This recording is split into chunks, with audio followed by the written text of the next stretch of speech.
Welcome to episode 7 of We're Right Here. I'm Karen Richards with CNB Bank, and today we're at Meritus Park, the home of the Flying Boxcars, with General Manager David Blenckstone and Director of Corporate Sales Natalie Brockway. Thanks for joining us today. It's a pleasure. So let's start with the story of the boxcars. Tell us, how did the boxcars get their start? Give us some history. I was not involved from the very beginning, but there had been talk about building a new stadium in Hagerstown for decades, and obviously that didn't come to fruition until recently. But I honestly read about the project in the newspaper like most other people did. Was excited about the prospect of a downtown ballpark, and then when I learned who the ownership group was, I'm like, it might be something worth asking about. So the ownership group was really behind the construction of the ballpark and securing the financing from the state of Maryland. They did all the legwork, and we just get the privilege of working here and being a part of a success story. But our ownership group, led by Blackie Bowen and Don Bowman and Jim Holtzapfel, really did all the heavy lifting. They did the heavy lifting, to get the financing in place. So what's your background? What attracted you to this position? So my first job out of college was in minor league baseball. So I worked in Myrtle Beach for a minor league team for 6 years. That team moved to Hagerstown in 1992, and I worked here for the Suns for 9 years before getting out of minor league baseball and working in education and high school athletics for 20 couple years. And then, like I said, when I learned of this project, it was really intriguing, and was just fortunate enough to be a part of the project going forward. Yeah, I spent many evenings at the Sun Stadium. That was a kind of a favorite spot for us to go when I was a kid. So not it's as nice many to have as baseball me, back. but yes. Yeah, right. Yeah, no, it was a labor of love to work in that ballpark. Yeah. There's a lot of great memories. Yeah. Natalie, how about you? What's your background? Mine isn't as clear of a path as David's was. I started in really business internet sales. When I moved to Hagerstown, my husband's from Hagerstown, I landed in food manufacturing sales. So I sold to international accounts all throughout the world.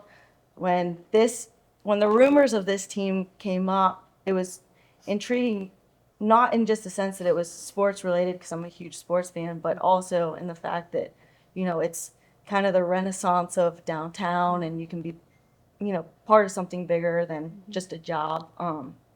So that's kind of what intrigued me to the position. I think when I applied, it was like kind of a long shot for me, maybe just because I had no experience. But when I got here, I kind of knew this is what I wanted to move to. It's been a perfect fit. Yeah. There was bread sales in there, wasn't there? Yeah, Do I remember that right? Yeah. It's a little bit of a career change. A little bit of a career pivot, but you can always do it, I guess. Right. Yeah. So tell us about the boxcars' role in the community. You talk about being a part of something bigger, and I think they are that in the community in Hagerstown. So just tell us, what kind of role do they play? Yeah, I mean that's the goal. It's easy for professional sports franchises to just be a part of the community and hope for the best. But we really have been intentional about ingratiating ourselves to the community and giving back. We started a foundation this year. This is our first year of the foundation, which once we get that up and running fully will allow us to give back to the community even more. But like Natalie said, it's a bigger picture thing for us and our ownership group. It's not just 63 baseball games a year. It's having this facility in downtown Hagerstown and being a part of the revitalization and hosting high school kids and college tournaments and concerts, and the whole purpose is for this venue to really be a part of the community. And so whether it's Boxtoberfest or Halloween trick-or-treat for kids, breakfast with the Grinch, there's just lots of things that we try to do beyond baseball to make this facility, to make the community really feel welcome here. Yeah. Is that 63 home games a year? We have 63 minus rainouts. We have 63. Minus rainouts, which we've had 60 plenty. We've had Yeah. a few. Yeah. So we host 63 home games a year. Yeah. Correct. Yeah. So tell us what those evenings are like. We talked a little bit before. You guys are kind of all over the place during those home games. So what's that like for you all? We Busy. Yeah, we have a contest. We have a cardio walking contest, right. and yeah, Natalie usually beats me on that. It's I mean, really, it shouldn't be too busy once the game starts. It's if you're doing your job and preparing properly, things should flow pretty smoothly once the game starts. But like I tell my staff all the time, expect the unexpected. There's always things that happen, whether it's a refrigerator not working, or like air conditioning not working, or storms that pop up. You have to expect the unexpected. But we have an awesome staff, and as long as we're preparing properly ahead of time, the game should be smooth, and hopefully the fans don't notice our hiccups every now and then. And I told you before, you don't. As a fan coming to just enjoy the game, as a guest here, you never notice it. Yeah. So it's seamless to us. I think when you look back at when we first opened the stadium, we noticed, a lot of things that we were unprepared for, unexpected things that came up. But, if the fan base doesn't notice that, that you've done your job. And, like we've always said, people always ask us, like, what do you do in the off season? It's total preparation for the next season. And, you're still in these big events and things like that. So I think, the constant prep work and the making sure you're ready for anything is really what we're focused on. Yeah. Well, it's a testament to your team, I think, that all the things that are going on behind the scenes, we don't pick up on it. We don't know. I mean, we have a great staff, and every time we post a job, we get a lot of great resumes, Bet. and this facility draws quality people. People want to work here, so we're blessed to have a staff that's really hardworking and dedicated and loves their jobs.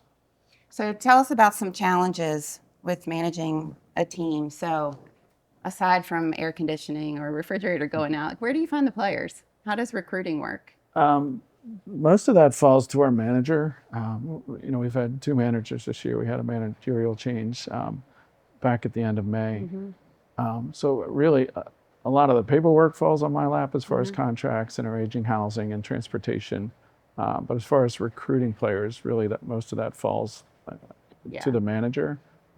Every now and then, I'll know of a local kid that I may say, hey, take a look at this kid. Tell me what you think. But for the most part, it's the manager who's really responsible for building the roster. How does housing work?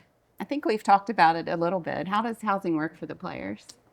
It's really twofold. So most of the players who drive here, we have a great group of host families. Yeah.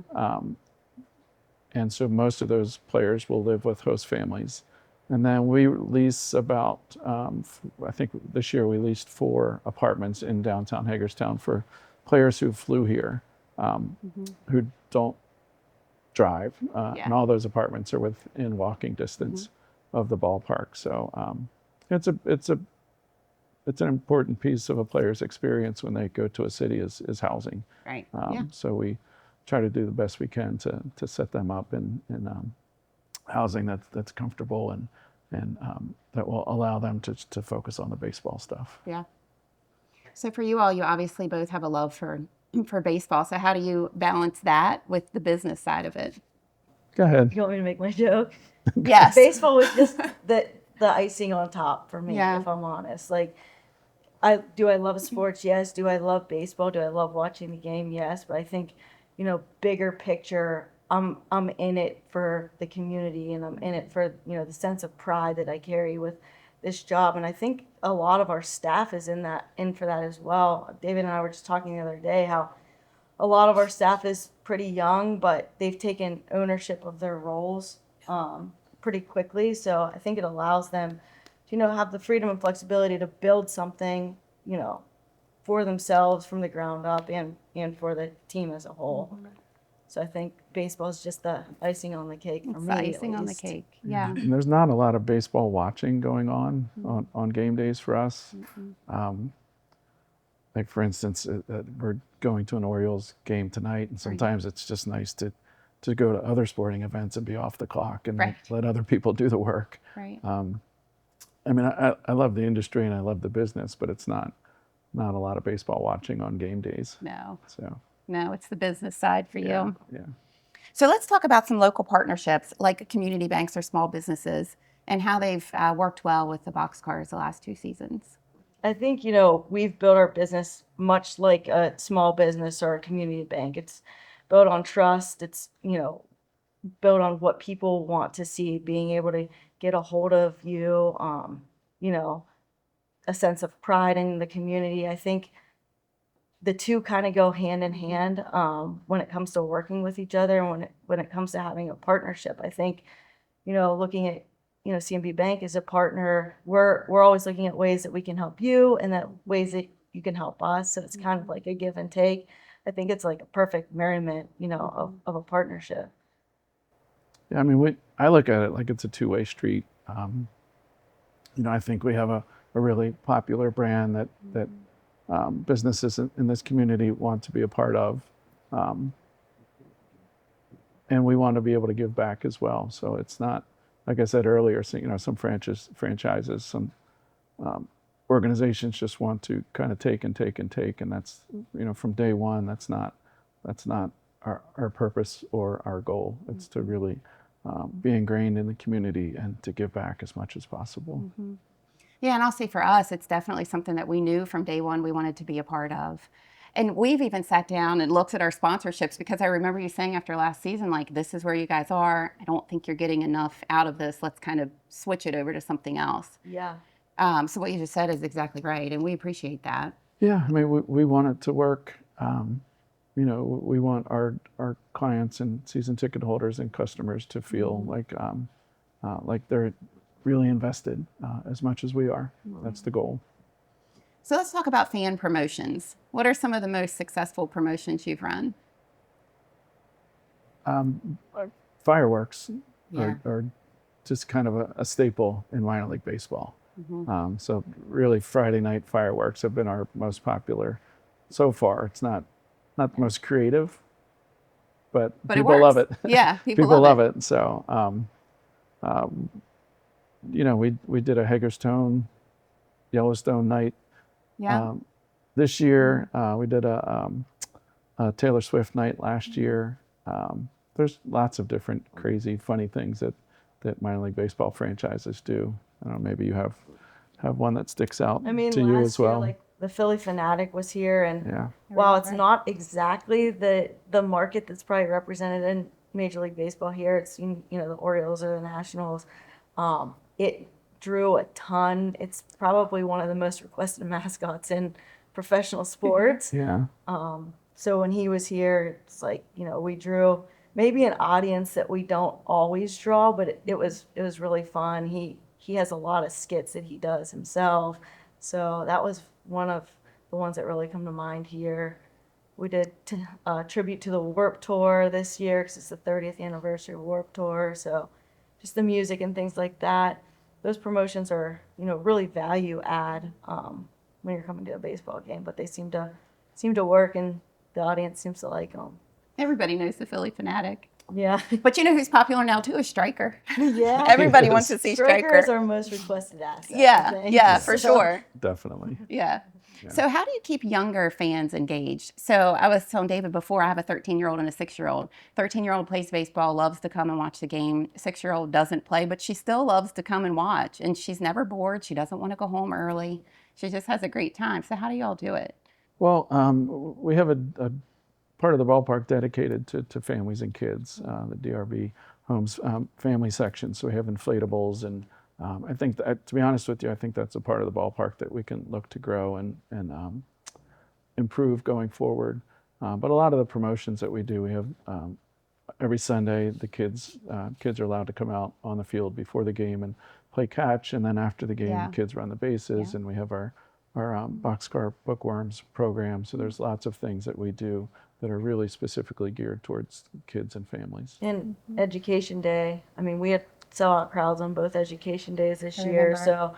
So, kids virtually came to the ballpark for free. Yeah. throughout pretty much the tri-state area. And it wasn't just kids, it was teenagers and even high schoolers. So I think those are days that, schools look for and the kids look forward to. So we have a lot of programs We designated love towards Little them. League Day. Yeah, Yeah. Little League Day, Yeah. Yeah. Scout Night. We've done a lot of kids promotions. Done a lot, yes. So let's talk about your marketing strategy. How has it evolved with social media and digital? What are some of the popular campaigns that you've run? I mean, for me, early on, it was really important for us to have a strong social media presence, and that's not really my deal, my strong suit. But Finn McDonald handles all of our marketing and social media and does a phenomenal job with it.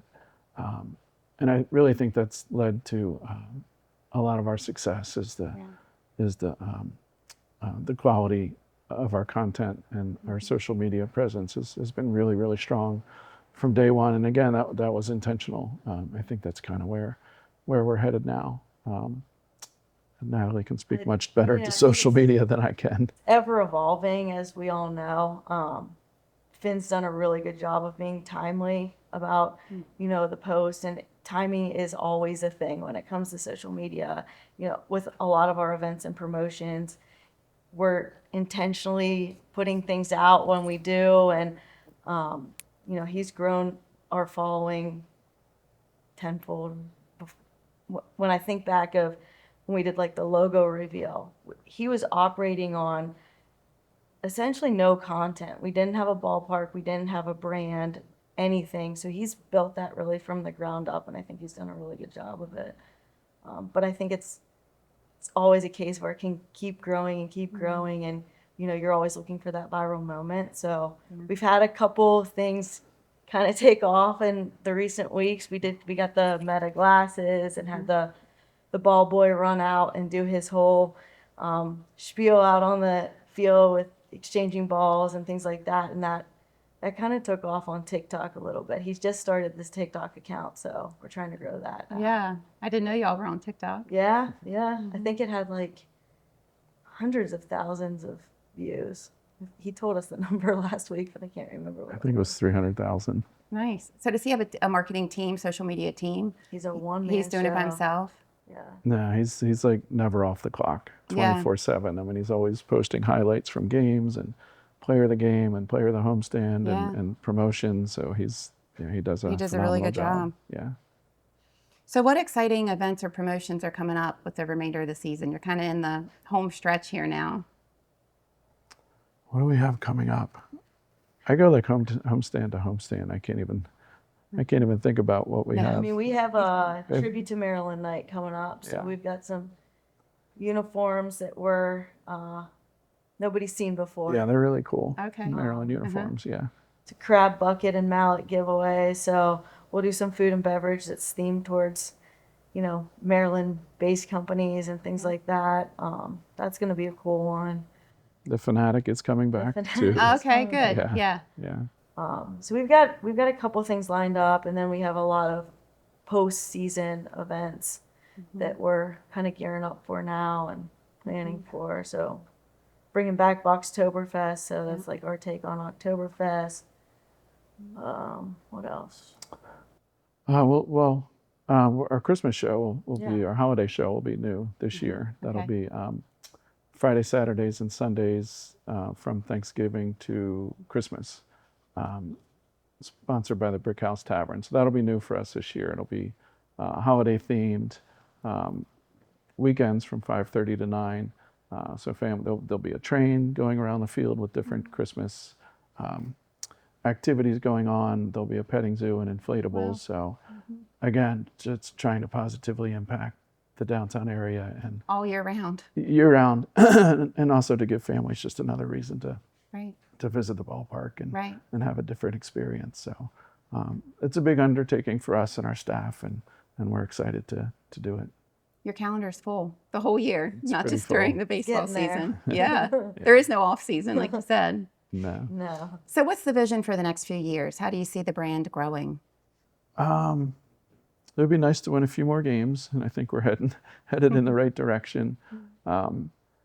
It's really just fine-tuning the things I think that we do well now, trying things, and if they don't work, move on to the next. But like you said, filling that calendar, we're really excited about the potential to host a Division I game here, Division I baseball game next year. We've talked to a couple of universities that I think are really excited to play a game here next spring. I think we're there. We're almost there, and that would be a really great thing for the community, and a great kind of feather in the community's hat to be able to host some of these events. You hosted some high school games here this year. A bunch, yeah. Almost every Washington County high school team played here this spring. I think Hancock might have been the only one that didn't get to experience Meritus Park. And again, that's the goal. I mean, we want every kid to have the experience of playing in a minor league ballpark. I know. It's really cool for those kids to come in here. Yeah. So my nephews played for Hedgesville, and they played a Hagerstown team over here. Oh, they did, yeah. Yeah, it was awesome for them. Smithsburg, maybe? I'm not sure who it was. But when my son was in high school and he played at Municipal Stadium, it was still a cool experience. It's still a minor league ballpark with tons of history. So we really want every student, every baseball player in this county to be able to experience that. We had the Challenger program out in June as well, and those kids were able to, and those families were able to get onto the field and play a little game as well. So that was neat. Yeah, definitely. Okay, so give us your favorite ballpark snack. I know what mine are. What's your favorite food here? That's an easy one for me. Same. Bread. Crumpy's donut bread pudding. Bread pudding, yeah. Well, I haven't tried that. So not only is it good, it's local. Yeah, and it's low calorie, which is great. It doesn't sound low calorie. It's a donut and ice cream. You're right. It's like massive though. Like it's so good. It's so good. I haven't tried You have that. to I was going to say the crab fries. I like the nachos Those too. are good too. It's all good, but I would all have to good. go with the Okay. Food and beverage team is bread pudding. very, Yeah. they're innovative. It's not just your typical ballpark food here. You're getting, the crab fries and the bread pudding and the hot honey chicken sandwich on a donut and things like that. So they're a really good team. Haven't tried that either. I haven't tried. I'm missing out on some of the good food. You gotta try it all. I have to try it all. Give us a behind the scenes story that we haven't heard before. I have a good one. Last year, actually, when the Philly Fanatic was here, our promo team did a skit where we selected a random seat, and that person won a 5-night vacation. I forget exactly the details, but it was fake. We faked it. There was no 5-night vacation, and our whole front office staff was like, what is going on? We write this game day script so you can see exactly what's going on in every minute of the game. And he wrote that in kind of last minute. And I, in my position, I'm like, I didn't get a sponsor to, donate a vacation. It's like a 5-day trip to Hawaii or was something like something that. crazy. And I'm like radioing in like, what is this? What is this? And he's like, it's fake.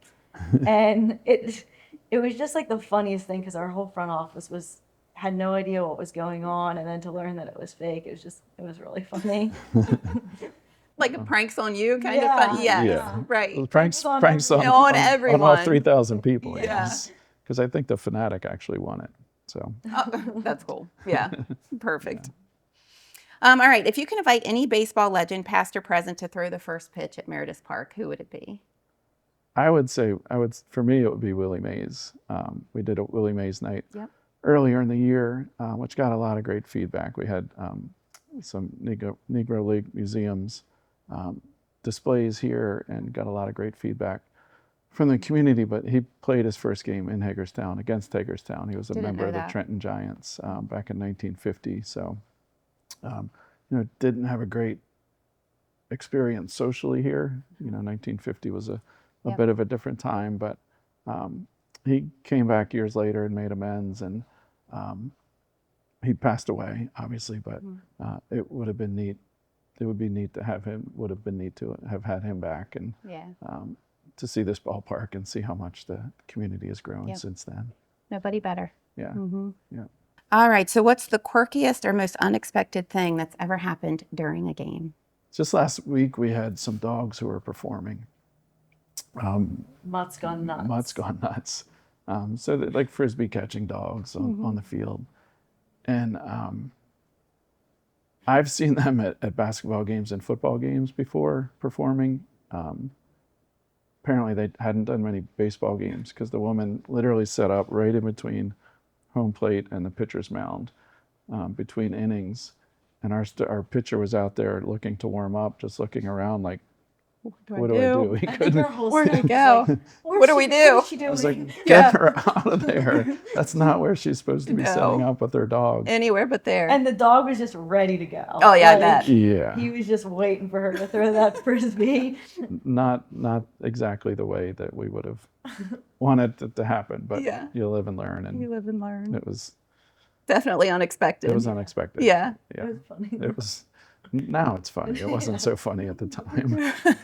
No, in the moment, probably It not. was not. The next Probably three not. skits were done in the right position, though. So Yes, we figured it out. yeah. So do the players have any fun superstitions, anything that they do before each game that you all know of? Not that I know of, but I'm sure they do. I bet there's a Like, bunch. I do. You do? I walk the ballpark, before the gates open every day, just to make sure everything's in Yeah. place and where it should be. But I would say many ball players, by nature, are Yeah. superstitious. Yeah. So How about you? Anything you do before I'm not every that game? superstitious. We do have a guy in our front office who has a rubber duck, and he's been changing out the uniforms depending on if he has a little uniform on him, and he changes them out whether we win or lose, or keeps it on to keep the win streak going. So that's probably the newest superstition Looking in the for front that office. Yeah. right Yeah. outfit change Looking to for keep the right wins hat, going. hat, Yeah, yeah, jersey yeah. combo. Uh-huh. Yeah. Yeah. Well, what have we missed before we wrap up? Anything else you want us to know about the boxcars? I would appreciate the opportunity to speak and encourage everybody, if they haven't given the ballpark a try, to come out. And the comment that we usually get is, I knew it was going to be nice, but I didn't know the ballpark was going to be this nice. So there's just I agree. If you haven't been here yet, Yeah. get here. give it a Give try. it a shot. You won't be disappointed. It's a fun place to hang out. Yeah, it is. It's an affordable family night out. Yeah. Yeah. Exactly. Great local spot. Alrighty. Well, thanks for your time today. Thanks for talking with us. And that does it for episode 7 of We're Right Here.